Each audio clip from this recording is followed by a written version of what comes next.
I'll have to look more into that. She finally answered the phone. We didn't talk long. I could hear her boyfriend in the background. His name is Jimmy too. Just like my old pal. Funny little word. She didn't think it would be a good idea to see each other when next I'm in town. Jimmy shouted in your dreams. That made me mad. The psychic was wrong about my fortune, and I've been studying. I keep coming out with readings of romance and dreams and new life. Exciting stuff. I did something stupid last night.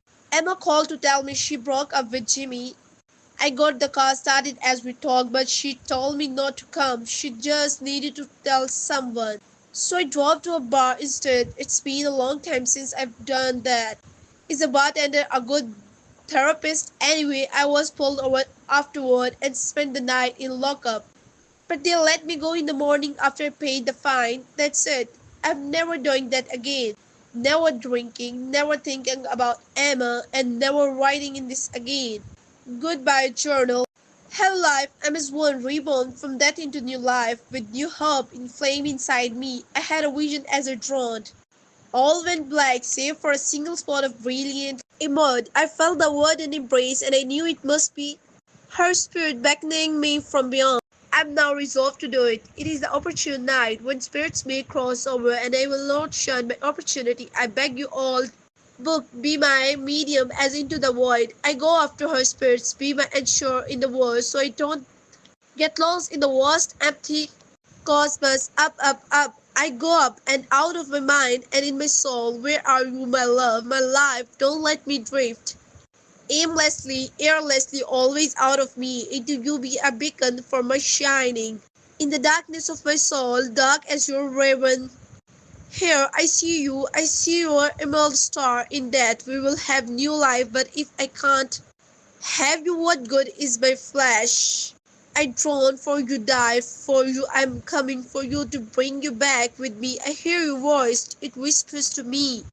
I love you, I love the examiner judges me. Please, this can't be wrong. I know it's wrong, hide me with your ebony veil from his eyes. That sees all I've done, but I can't go back without you. Please come in that everything out here is dead. Is this all it is called, sick light? I have you, I have to now. Return, don't let go. Why are you letting go? I will hold on and make you real again. Not just a dream, but mine alone reality slipping from me, filling me again, falling from the edges of infinity back down to the infirmity. Filling with this emptiness, why does it feel so empty when I have you or all I need to crash into the sea of my mind? Drifting now to sleep, to sleep, to sleep. My dream, you are so beautiful. How did I ever live without you? Can't you sit by me while awake? She finally here with me, watching as I write. But she can't see the words, or maybe doesn't know the words. Is that strange? Is this right? What's I've done? I have to remember to put the wallet in a safe place. Her voice doesn't sound right. But when she whispers, always whispers, it's intoxicating. I close my eyes and get lost in the warm black pitch of her presence. Time is slowed. How long has this night been? How long this lifetime? Why does she hurt me after everything I'd sacrificed for her? How could she say such things? Such terrible things about my friends. I want to do it. Damn if she reads this. I don't want to do it, but I have to obey. I cannot give her up. Not after I work so hard. She'll really leave. I think she really will. They won't understand. No one will. But it has to be done. Where can I go when it's all in my head? But she, no, just in my head. She's here now, isn't she? The funeral. It's been a week since Emma's funeral, and now tomorrow is that next one. The police had asked each of us where Dave might be, but the only answer any of us could. It wasn't a solid enough guess or a big enough case for them to allocate any sizable resources, but they said there would be an extra squad car on the block during the funeral. It took some convincing to bring Jimmy along, shaken up as he was. If Dave did show up, I knew I had to go a hold of that wallet, but I didn't know how I could do it. I figured he had to have it with him. It was only a hunch. But it was all I had. Half the town turned up to mourn Emma. The large church was packed like sardines. It was claustrophobic in that sea of people. There was no finding Dave. I felt trapped and vulnerable without knowing the source of the danger. Jimmy and I sat near the back on the right side while Frank and Lucas took the other side. Toward the end of the service, after the family members had finished paying their respects and reminiscing over lost days, I had given up hope of finding Dave. He hadn't come, to where had he disappeared? Would I ever know what he had just gone through? I only wanted closure for this mystery and help for my friend. Then he walked up on stage from a back door. Jimmy and I both sat up, suddenly tense. The shelf here, days old stubble, red and wild eyes, he looked right at us and smiled. Friends? There was a hoarseness to his voice that normally wasn't there. Why is everyone so sad? Emma's not dead. She finally home. The worry congregation assumed that they knew what he was talking about and mumbled some affirmation. That's right, the dream of success and fame had sunk its teeth into her, and she suffered for it, but I rescued her. No murmurs of affirmation for that one, and you all sit there in your church pews and judge us for the things we have done. You have no idea what price I paid to take what I want. And now you want to take it from me. His face lifted slightly and his head cocked like a dog, and he began laughing.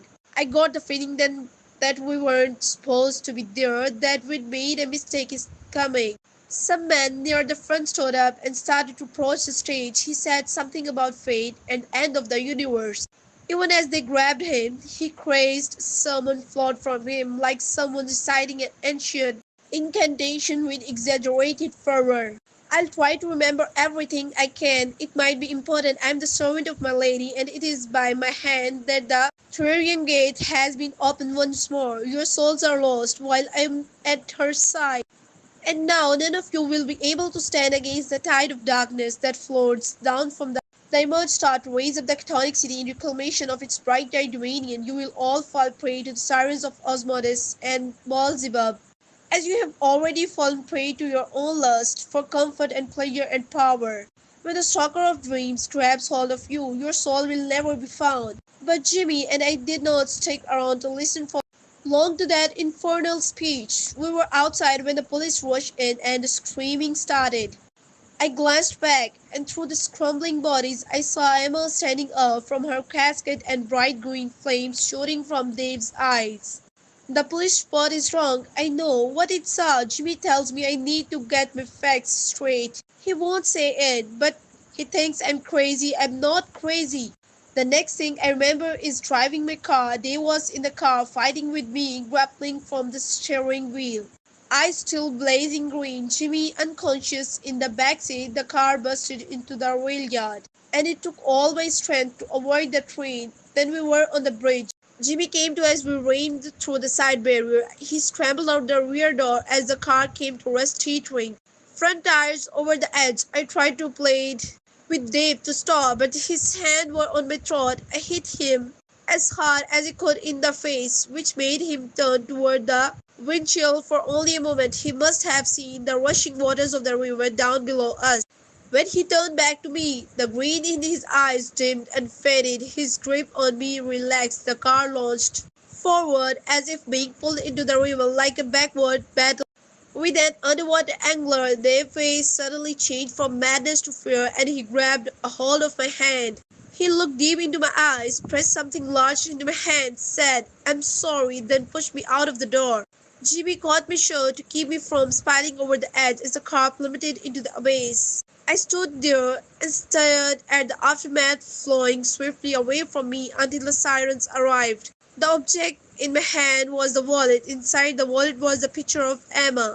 Is this the Aetherium gate? I know I have to burn it to destroy it. But I can hear her voice begging me not to, and those eyes are so captivating. She says she'll sit with me at Dave's funeral tomorrow. I'm so tired, but I know if I go to sleep, she'll be there again. But staying awake is no safer. I won't look, but I think she's sitting in the corner watching me, always on the edge of my side. I want to look. I have to burn the wallet.